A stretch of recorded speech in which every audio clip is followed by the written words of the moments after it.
देवी सर्वभूतेषु विद्यारूपेण संस्थिता नमस्तस्यै नमस्तस्यै नमस्तस्यै नमो नमः।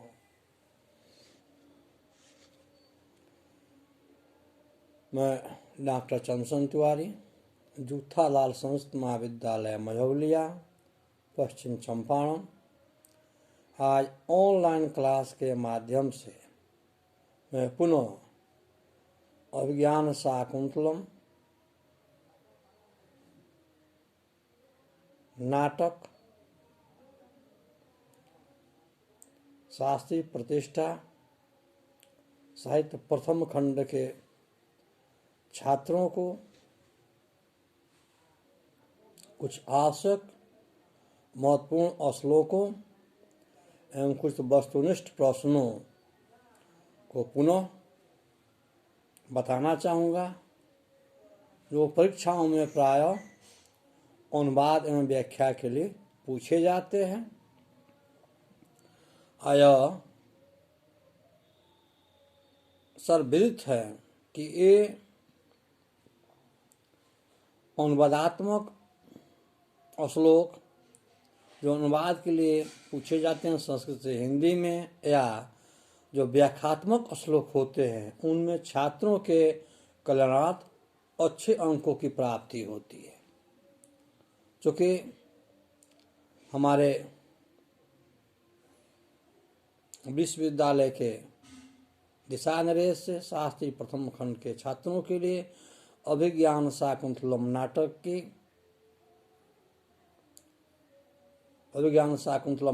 को पाठ्यक्रम में रखा गया है। यह अभिज्ञान जो है, अभिज्ञान शाकुंतलम, इसमें दो शब्द हैं, अभिज्ञान और दूसरा है शाकुंतलम।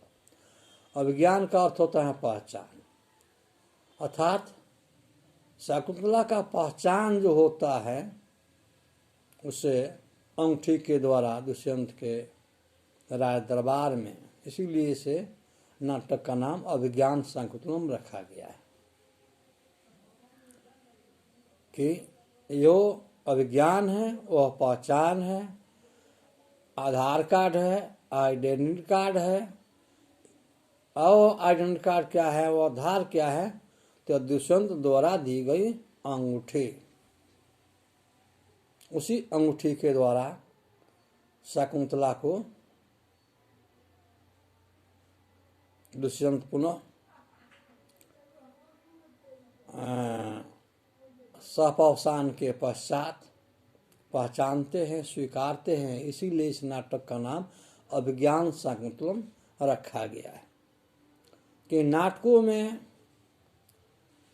सबसे उत्तम नाटक यह अभिज्ञान शाकुंतलम, और कवि कालिदास की जो कृति है, उन कृतियों में अत्यंत महत्वपूर्ण एवं सारगर्भित, मानव कल्याणकारक, समाज को अग्रसर करने का, समाज को सावधान करने का और सामाजिक सांस्कृतिक विधि विधानों का इसे नाटक में महाकवि कालिदास ने जो सफल निर्देशन किया है, वो अत्यंत ही कल्याणकारी है, छात्रों के लिए भी और समाज के लिए भी, उन आदर्श कन्याओं के लिए भी और उन सामाजिक माता पिताओं के लिए भी। क्योंकि इस नाटक में जो शकुंतला अपने पतिगृह को जा रही है और सभी रो रहे हैं, अपनी व्यथा को प्रदर्शित कर रहे हैं, उस समय स्वयं कर्ण ऋषि का यह कथन है कि मेरे जैसे वनवासी की इस प्रकार की दशा है, अर्थात मेरे जैसे वनवासी, मेरे जैसे सन्यासी, मेरे से साधु की जब इस प्रकार की दशा है, मनोव्यथा है कि आज इसके प्रथम विदाई के समय मेरा जो कंठ है वो बच गया है, रूध गया है, इसके वियोग में, इसके विदाई में रोने के कारण, तो फिर उन गृहस्थों की दशा क्या होती होगी जो गांव में रहते हैं, जो अपने पुत्री को पालते हैं, उनकी पुत्री की प्रथम बार विदाई होती होगी। इस प्रकार हम देखते हैं कि महाकवि कालिदास ने इसे नाटक में जीवन के चरित्रणों को, जीवन में होने वाली घटनाओं को ऐसे दिखाया है, लगता है कि यह हूबहू ऐनक में शीशे में रखा हुआ कोई चित्र है जो उस समय से आज तक के समाज में, परिवार में मान्यता प्राप्त है एवं उसका महत्व आज भी दिनों दिन अधिक बढ़ता ही जा रहा है।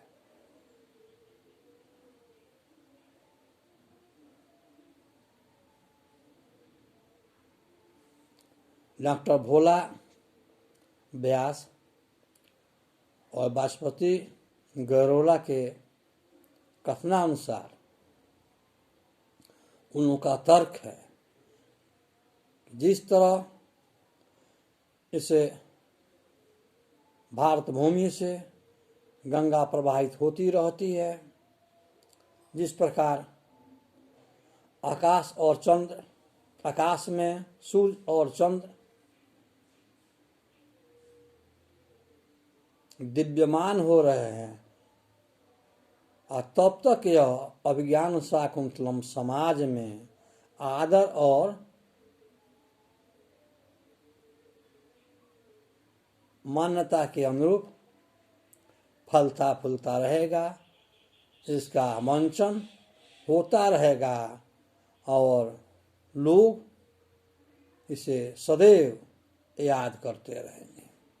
इस प्रकार हम देखते हैं कि अभिज्ञान शाकुंतलम के संदर्भ में जितनी व्याख्याएं की जाए, सामाजिक धरोहरों का जैसे अर्थों ही कन्या ही हुआ, पर की वह कन्या, कन्या दूसरों की होती है, और तो ही कन्या, पर की वही वह कन्या दूसरों की होती है। इस प्रकार जो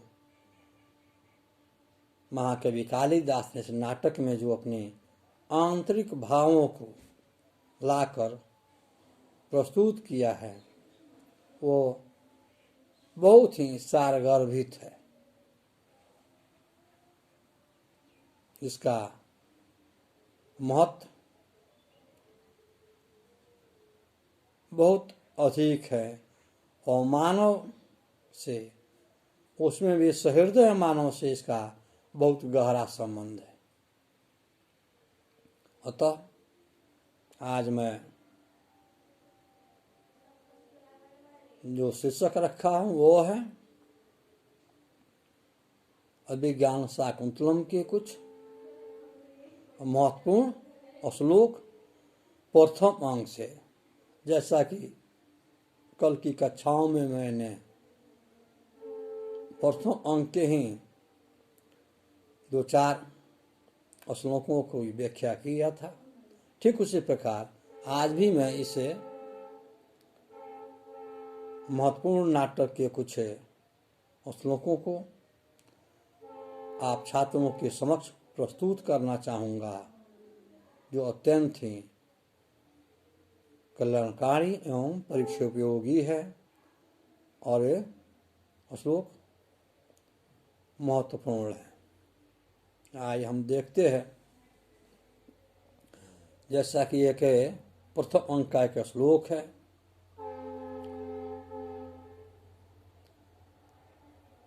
अव्याज मनोहरम, प्रथम अंक के 10वां श्लोक है। अव्याज मनोहरम इदम वपुः तपः क्षमं साध्यतुम इच्छति स ध्रुव नीलोत्पलपत्र धारण समीलताम छेतुम व्यस्यति। यह जो छोटा सा श्लोक है, इसके अर्थ बिल्कुल ही सारगर्भित है और महत्वपूर्ण है। मनोहरम मनोहर सुंदर इदम यह तप तपस्या साध्यतुम साधने के लिए, तुम प्रत्यय गंतुम जाने के लिए, साध्यतुम साधने के लिए, इच्छति इच्छा करना, ध्रुवम सत्य,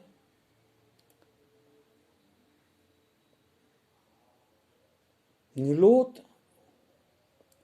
पल पत्रम धारणम समीलता छेतुम व्यस्यति। नीलोत्पल पत्रम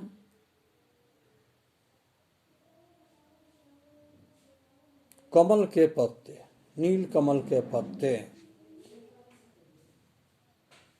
और फिर जो आगे कहता है कि समीलता छेतुम व्यस्यति, अर्थात नीले कमल के पत्तों से समीलता को छेदने का जो प्रयास किया गया है, अर्थात कवि का कथन है कि यह जो शाकुंतला पूर्णतः लावणमयी है, सुकुमार है, सुंदर है, उस सहज सुंदर शरीर को ऋषि ने अनावश्यक रूप से तपस्या में नियुक्त किया है। अर्थात यह शकुंतला कर्ण ऋषि के आश्रम में पल्लवित पुष्पित है और कर्ण ऋषि ने इसे सुंदर सुकुमार बालिका को साधना में नियुक्त किया है, अर्थात तपस्या में नियुक्त किया है। यह उसी प्रकार है जैसा कि कठोर समीलता को, समी के डंठलों को, तनावों को नीले कमल के पत्तों के द्वारा काटा जाए। अर्थात जिस प्रकार नीले कमल के द्वारा समी के वृक्षों को नहीं काटा जा सकता है, ठीक उसी प्रकार इस सौंदर्यमयी शकुंतला को तपस्या में जो कर्ण ऋषि द्वारा लगाया गया है वह उचित नहीं है, पर्याप्त नहीं। अर्थात यह सुकुमारी तपस्या के योग्य नहीं है कि यह तरुणी है, कोमल है, सहृदय है, सुंदर है, इसके द्वारा तपस्या संभव नहीं है। कि तपस्या तपस्वियों के द्वारा की जाती है, तपस्या कठिन होता है और कठिन कार्य करने के लिए कि सुकुमार व्यक्ति का होना पर्याप्त नहीं है। अर्थात इस सुकुमारी के द्वारा, इस सौंदर्य युक्त शकुंतला के द्वारा कठिन तपस्याओं को करना आसान नहीं है। जिस प्रकार नीले कमल के पत्तों से शमी के डालों को नहीं काटा जा सकता है, उसी प्रकार इसे सुंदर शकुंतला के द्वारा तपस्याएं संभव नहीं हो सकती है। यहाँ कहने का अभिप्राय कि ऋषि ने अनावश्यक रूप से इस पर दबाव डालकर इसे तपस्या में नियुक्त किया है, अर्थात इसके द्वारा तपस्याओं को पूर्ण नहीं किया जा सकता।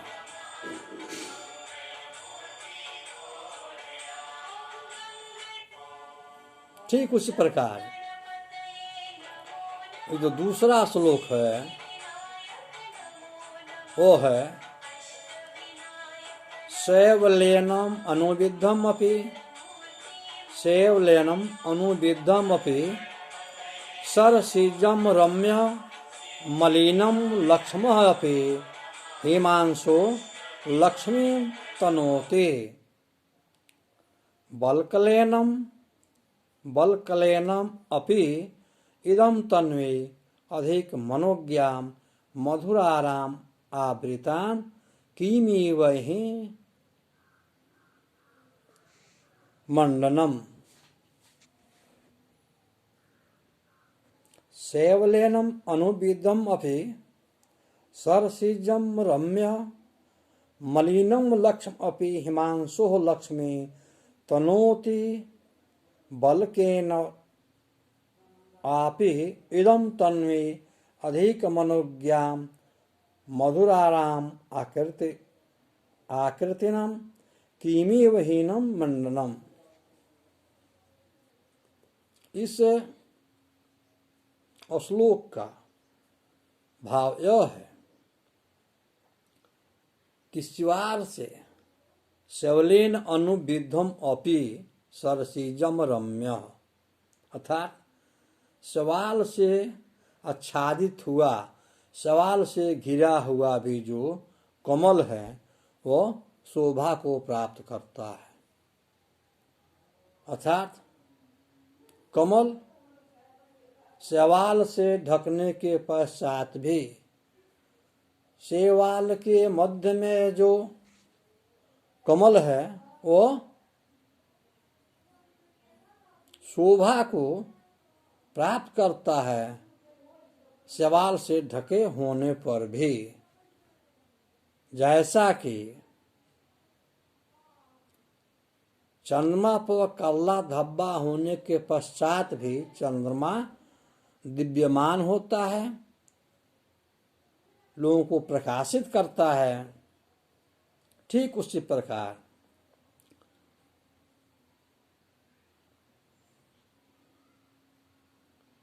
यह बलकल धारण करने वाली शाकुंतला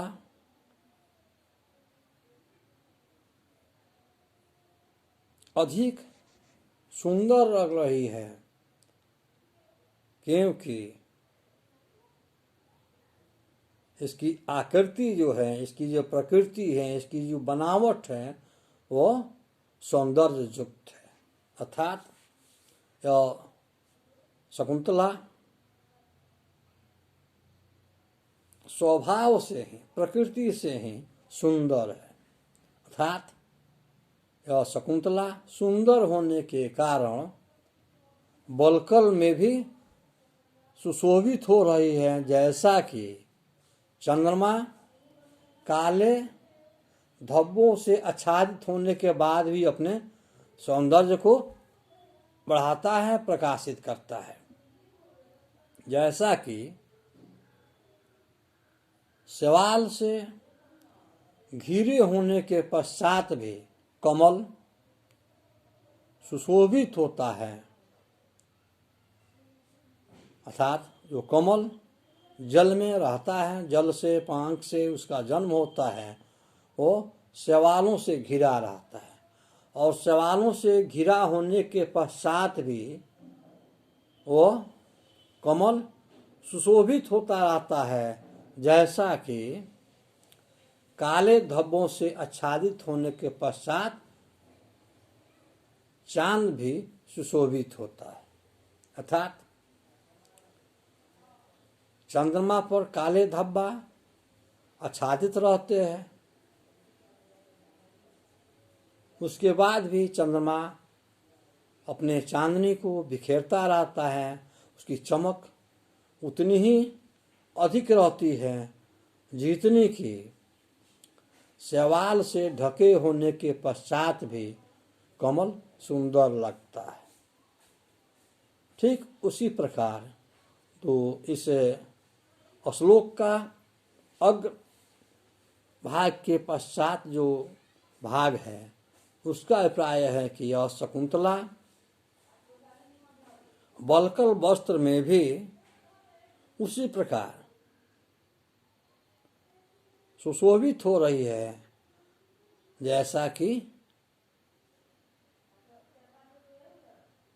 कमल पंख में शैवालों से ढके होने पर सुशोभित होता है, और चंद्रमा काले धब्बों से आच्छादित होने पर भी अपने चांदनी को बिखेरता रहता है, सुशोभित होता रहता है। ठीक उसी प्रकार यह जो शकुंतला है, इसमें नेचुरल सौंदर्य है, प्राकृतिक सौंदर्य है, और प्राकृतिक सौंदर्य के वजह से यह शकुंतला अपने आप में वल्कल वस्त्र के उपयोग करने के पश्चात भी सुंदर लग रही है। इसकी सौंदर्य सुशोभित हो रहा है कि रेशमी वस्त्रों से अलंकृत नहीं होने के पश्चात भी यह शकुंतला वल्कल वस्त्र में भी उतना ही सुशोभित है जितना कि शैवाल से ढके होने के पश्चात भी कमल शोभा को प्राप्त करता है। अर्थात शैवाल से ढके होने के पश्चात भी यह कमल अत्यधिक सुशोभित होता है, जैसा कि काले धब्बों से आच्छादित होने के पश्चात चांद भी अपने चांदनी को बिखेरता रहता है एवं अपने आप को सुशोभित होता रहता है। ठीक उसी प्रकार यह शकुंतला प्राकृतिक सौंदर्य के कारण नेचरों के द्वारा, प्रकृति के द्वारा प्राप्त सौंदर्य के द्वारा रेशमी वस्त्र रहित वल्कल वस्त्रों में भी उतनी ही सुशोभित हो रही है, उतनी ही अपनी लावण्य को प्रकट कर रही है जितना कि शैवाल से ढके होने के पश्चात कमल और काले धब्बों से आच्छादित होने के पश्चात चंद्रमा अपने चांदनी को बिखेरता रहता है। ठीक उसी प्रकार यह शकुंतला वल्कल वस्त्र धारण करने के बाद भी अपने सौंदर्य को प्रकाशित कर रही है, बिखेर रही है।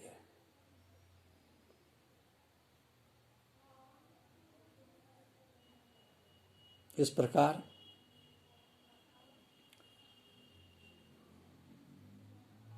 हमने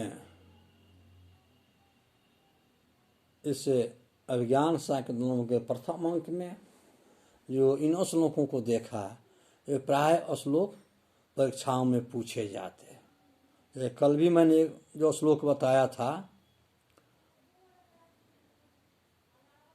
वो था गिरवाव अंगाभिरामम, हरिण भाग रहा है अपने अंगों को संकुचित किए हुए, और पीछे पीछे दुष्यंत अपने रथ से पीछा कर रहे हैं। तो हरिण भागते हुए अपने अगले अंकों को पीछे के तरफ इतना न संकुचित कर लिया है जैसा लगता था कि वो जमीन पर कम चल रहा है, आकाश में अधिक उछल रहा है। वो भी प्राय परीक्षाओं में पूछा जाता है। यह जो श्लोकों की आज हमने व्याख्या देखा 10 और 20, यह भी परीक्षाओं के लिए उपयोगी है, छात्रों के लिए कल्याणकारी है। इसलिए मैं कुछ इम्पोर्टेंट श्लोकों को भी छात्रों से रूबरू कराना चाहूँगा कि प्राय परीक्षाओं में पूछे जाते हैं, और इन्हीं के आधार पर रचनात्मक प्रश्न भी तैयार किए जा सकते हैं। कि जैसे अगर अभिज्ञान शाकुंतलम कथा लिख्यता तो इसमें लिखिए, अभिज्ञान शाकुंतलम समीक्षिताम इसमें लिखा जा सकता है। और श्लोकों की जानकारी होना छात्रों के लिए अत्यंत आवश्यक है। और उसमें भी यह जो अभिज्ञान शाकुंतलम के श्लोक है, ये तो जन कल्याणकारी है। जैसा कि संस्कृत के विषय में कहा गया है, सर्वे भवन्तु सुखिनो सर्वे भवन्तु निरामय। ठीक उसी प्रकार यह जो अभिज्ञान शाकुंतलम है, सबों के कल्याण के लिए, सबों के विकास के लिए ही महाकवि कालिदास ने उस समय के सामाजिक रीति रिवाजों का जो इसमें